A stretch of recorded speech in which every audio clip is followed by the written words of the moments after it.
Welcome to the Deep Dive. I'm Mark Buzz, And I'm Anna Bugs. and we're ready for another deep dive. And this time we're talking about something a lot of Californians probably know a little too much about, roof rats. That's We've right. got this fantastic guide from Simple Pest Management to help us along the way.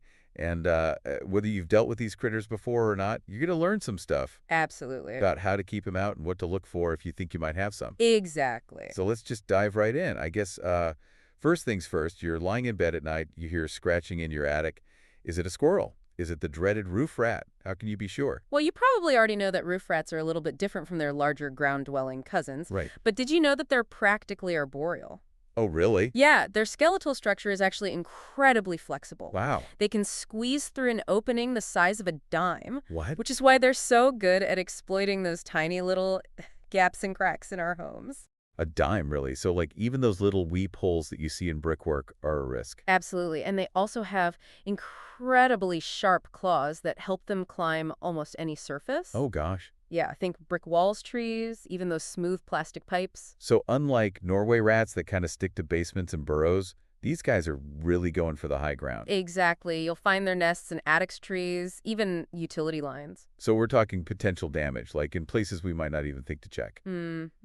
Okay, so besides actually seeing a rat running across your kitchen floor, what are some of the less obvious signs that you've got roof rats? Well, one of the key indicators is their droppings. Okay. They're smaller and darker than Norway rat droppings, and you might find them along walls and insulation, or even on top of ceiling beams. I'm still stuck on that dime-sized hole. In fact, that's just wild. But, I mean, wouldn't sealing every tiny gap in your house be basically impossible? You're not wrong. A perfectly sealed home is really tough to achieve, but that's why we're talking about reducing those attractive entry points. Another clue is gnawing marks. Roof rats have incredibly strong teeth, like tiny chisels, Yikes. that can chew through wood wires, even some plastics. So chewing on electrical wires, I mean, that's a serious fire hazard, right? Absolutely. If you see gnawing marks, especially on wiring, it's really crucial to address that issue promptly. Right. You might also hear scratching or scurrying sounds in your walls or ceiling, especially at night when they're most active. So if you're finding droppings, gnaw marks, or hearing those late-night scurrying sounds, Right. I guess there are steps you can take. But first, let's talk about making our homes less inviting in the first place. Right.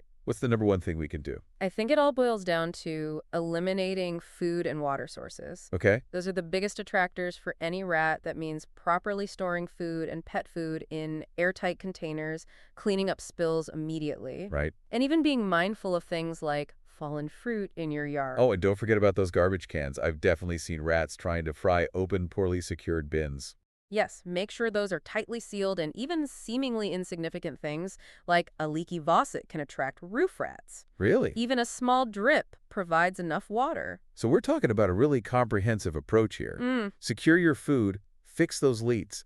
Basically anything that could be a tempting snack or a drink for a roof rat needs to be addressed. Right, but even if you're super meticulous about food and water, these guys are persistent. Remember, they can fit through a dime-sized hole. Oh, gosh. Okay, so we've got to seal up the fort, too. What are some of the common entry points that people might overlook? Well, think like a rat. Okay. They'll exploit any gap or crack they can find, so check around doors and windows, look for holes near utility lines where they enter your home, and don't forget about those roof vents and attic access points. And we're sealing with what, like caulk steel wool? Caulk is a great starting point for those smaller cracks and gaps. Okay. But for larger openings, you might need something a little bit more substantial. Right. Steel, wool, wire, mesh, even sheet metal, depending on the size and location of the gap. So we're not just preventing entry here, we're also potentially preventing structural damage. Absolutely. If those teeth can go through wiring, imagine what they could do to wood or insulation. Exactly. Prevention is always better than dealing with an infestation after the fact. Right. But even the most diligent homeowner might find themselves with a few uninvited guests. So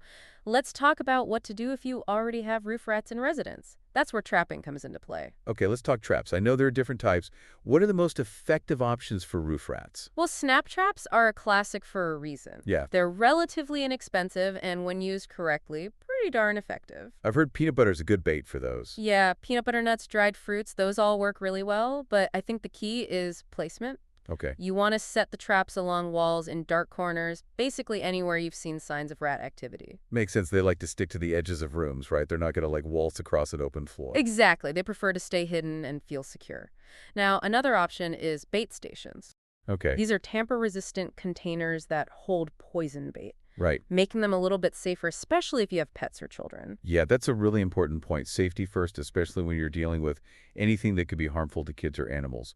But I've also heard some people say that poison can backfire, Mm-hmm. that it can actually lead to more problems. That's a valid concern if a rat dies in an inaccessible area after consuming poison. Right. The smell can be quite unpleasant. Yeah. And there's also the risk of secondary poisoning other animals like owls, or even household pets could ingest a poisoned rat and become sick themselves. So what would you do if it were your home? Would you go the poison route or stick with the snap traps? Personally, I lean towards snap traps. Okay. I think they're a more humane method, and you can dispose of the rat immediately, Right. eliminating that risk of odor or secondary poisoning. But if you're dealing with a really large infestation, Yeah. or if the rats are in hard-to-reach areas, poison might be a necessary option. Okay. In those cases, consulting with a professional pest control company is always the best course of action. So we've got our traps set. We've caused the culprits. We're done. Right time to celebrate.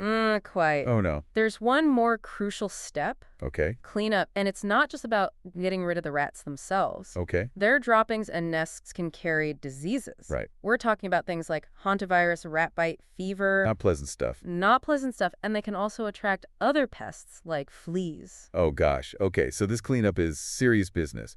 What are the best practices?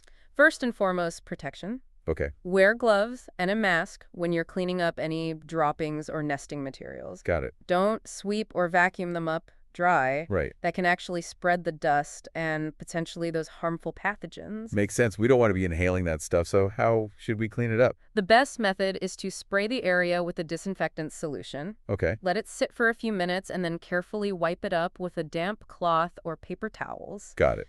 And make sure to seal all those contaminated materials in a plastic bag before disposing of them. Okay. Disinfect bag and dispose of properly.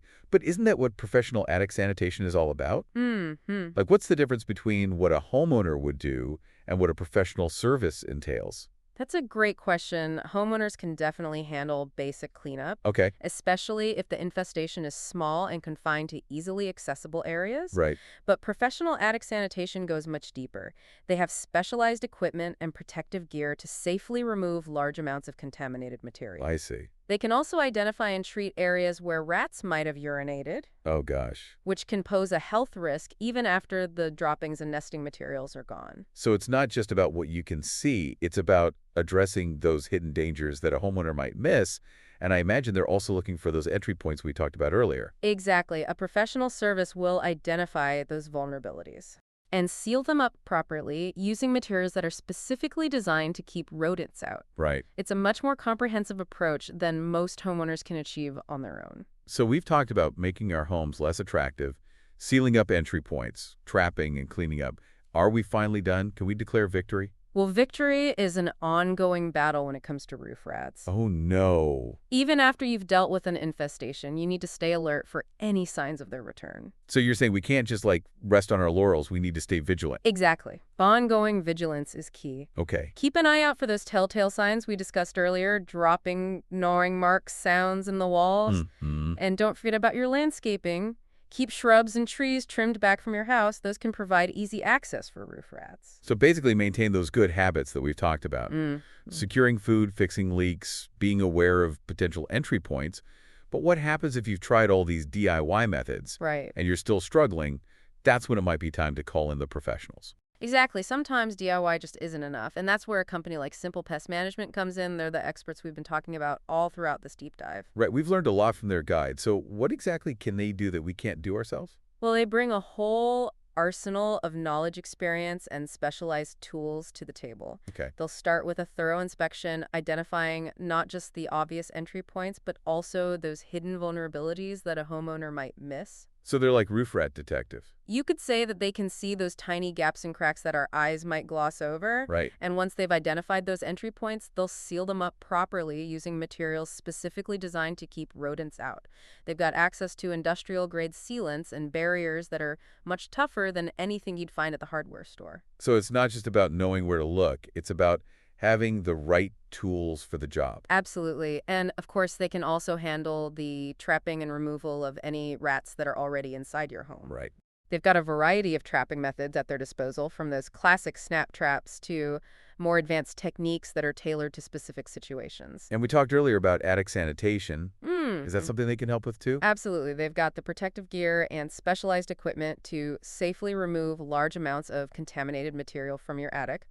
They can also identify and treat areas where rats might have gurnated, which, as we discussed, can pose a health risk even after the droppings and nesting materials are gone. So they're not just getting rid of the rats, they're also addressing those hidden dangers that can linger long after the infestation is gone. Right. They're helping you create a truly safe and healthy environment for you and your family. So to recap, Simple Pest Management can help us identify those sneaky entry points, seal them up like Fort Knox trap, and remove any unwelcome guests, and then give our attics a deep clean to eliminate any lingering health risks. Sounds like a pretty comprehensive approach. It is. They're essentially a rodent-proofing your home from top to bottom. Well, folks, that about wraps up our deep dive into the world of roof rats in California. We've covered a lot of ground today, from identifying those telltale signs to understanding their unique behaviors and habits. We've learned how to make our homes less inviting, how to seal up those pesky entry points, and what to do if we find ourselves face to face with a furry intruder. We even learned how to clean up safely and the importance of ongoing vigilance.